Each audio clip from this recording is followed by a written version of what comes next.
You want to enable your sales team to win? We're going to talk about the sales enablement definition and exactly the kinds of things you need to think about to give your sales team the best chance to win. And we've built some of the most successful sales teams in the high-ticket coaching space, and in this video, I'm going to show you how to enable your sales team to be more successful. Now, if you like this video, make sure to mash that like button so that I know to create more content like this.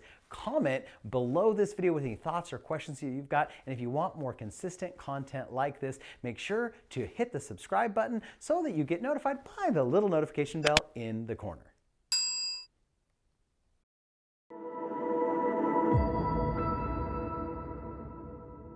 So sales enablement. Sales enablement is the tools, systems, and people to make your sales team more effective and more efficient. And today I'm going to share a few different things, quotes from a few different folks about the different ways to enable your sales team and talk about some of the best practices for each. So opinions actually differ on the exact definition. So I'm going to share a few of those opinions here. I'm going to refer to my notes.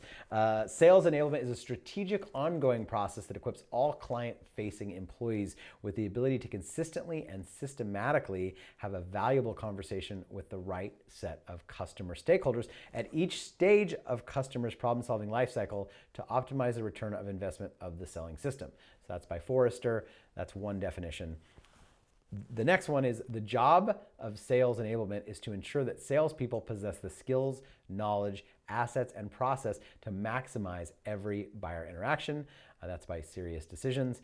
The next one is Salesforce enablement is a strategic cross-functional discipline designed to increase sales results and productivity by providing integrated content, training, and coaching services for salespeople and frontline sales managers along the entire customer's journey, powered by technology. That's by CSO Insights.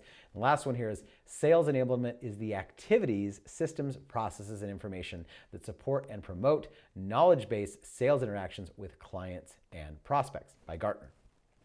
Basically, it's the tools, systems, and people to make your sales team more effective and more efficient. So let's talk a little bit about that.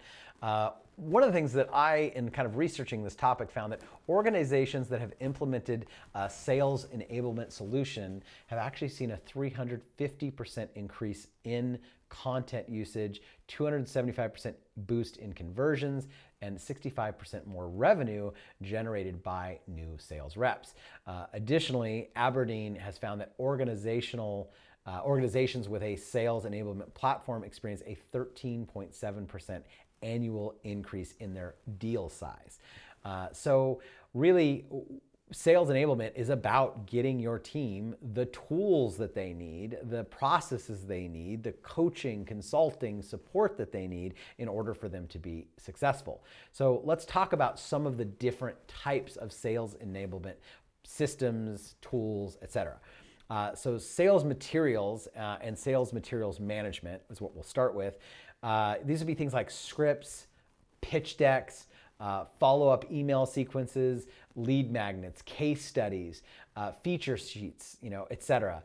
As well as any kind of way to store, content and ways to store and share the various things that we want to easily be able to get out to clients. So those are some of the sales enablement tools that you can use as far as materials go. So, and there's lots of different ways to use those. We've got some clients who do just a phone call and they use a very simple script, and prior to the sale, there's some indoctrination email sequences, and that's a very simple sales process. I've got clients with much more complicated entire script, like slide decks, where they actually go through and they walk through the specific case studies and the benefits for any client, not just the features, right, but the benefits as well. And they use a slide deck. So there's lots of different ways. There isn't one right way, and you need to know your clientele as you decide what kinds of materials that you want to use.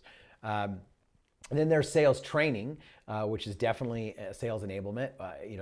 First of all, the overall sales philosophy. You can have the actual script training and methodology.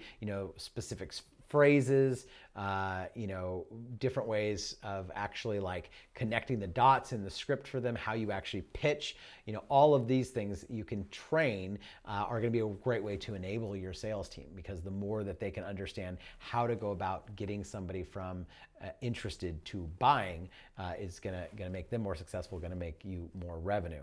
Rapid support. This would be like, for example, we have outbound teams that it's, the best time that they can reach out to a lead. Let's say they're calling on a low ticket purchase, is the first 10 minutes. Like, there's never going to be a time that lead is more important. So having the tools to get that rapid support, whether it be like an instant notification in Slack or a text message, being able to really get access to that very quickly. Team unity communication systems, and I'll use Slack again as an example here. Like the way that people can share wins in a Slack channel, get people motivated with morning meetings via Zoom. These are different ways that we can actually incentivize our sales teams to perform better just through simple methods of communication. So again, that would be a tool that you can use for sales enablement. The other thing would be marketing alignment. Having total clarity about the journey for the lead so far, right? That's going to enable your sales team if they can understand, oh, this is where somebody entered the funnel, this is what the process they went through, this is the training that they've seen, this is the indoctrination sequence after they actually booked, what have they been exposed to before the salesperson speaks to them? The more that they can understand that, the more that's going to enable the conversation that they're going to have in order to help them be successful. Then fulfillment alignment is another sales enablement tool, right? First of all, feedback back to the sales team after they enroll a client and that client is getting success is one of the number one things that we teach our clients in growing their sales team. Is if you want your sales team to be successful, having them feel good about the people they've enrolled, right? When you hear that a client you enrolled last week or 3 weeks ago is having these huge results, and they're so excited, they're so happy, and they're sharing their wins, and sharing that back to the sales team is a step that many business owners skip, right? And so if you're a salesperson and you're just every day selling, and then your job isn't to follow up. You step back from that and the fulfillment team takes over and you don't have any clue what happens to that client after, that really isn't going to give you that motivation and conviction and belief to really sell. And so, sometimes clients reach out. Most often, clients who buy from a salesperson who then have a fulfillment team take over don't reach back out to the salesperson. And if they do, it's a complaint. And if they reach out and the only time that a salesperson hears anything from someone they enroll is the one complaint out of 100 people that they've enrolled, that's all the data they've got to go on. So sales enablement is also about giving that feedback of all the positive results that clients are getting, even if it doesn't happen naturally on its own. Then it comes to metrics. Look, KPI is king. You gotta know what your key performance indicators are, and you gotta have a clear path for your team to know what they are and what they need to be shooting for in order to be successful. What close rates, what offer rates, all the various KPIs are really going to be an important thing, and metrics are really a sales enablement tool, because if you know that your goal is to be closing at 25% of the people you talk to, and you know what your actual current close rate is, you know what the gap is, or if you're exceeding it, then that's great feedback to know, hey, I'm doing really well. That gets a salesperson motivated, because most salespeople are pretty excited to compete and in a fun way. If they can see that, hey, they're doing really well compared to what the goals are, that's going to incentivize them to keep going.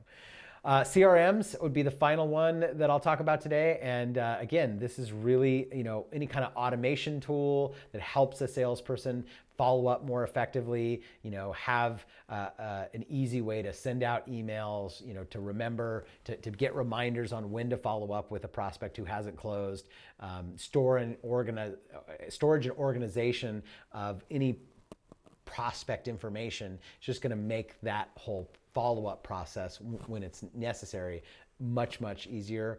Prioritizing and timing future actions, automating routine functions such as generic follow-up sequences, automating the personalization of content.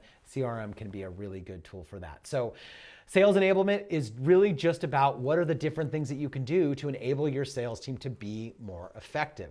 And so there's a lot of ideas in here for you, a lot of different tools that you can use, but you do want to be thinking about how can I enable my sales team to do better? And hopefully you got some good ideas from this video. If you liked this video, make sure to mash that like button so that I know that you enjoyed it and we can create more content like this. Comment below with any questions or thoughts that you've got on this content. Subscribe so you get notified by the little notification bell in the corner the next time that we put out a video. And if you want to connect with us in our free community, click the link in the description box below this video to join our Facebook group. And we would love to see you there and connect with you and give you more personal interaction to help you improve your sales.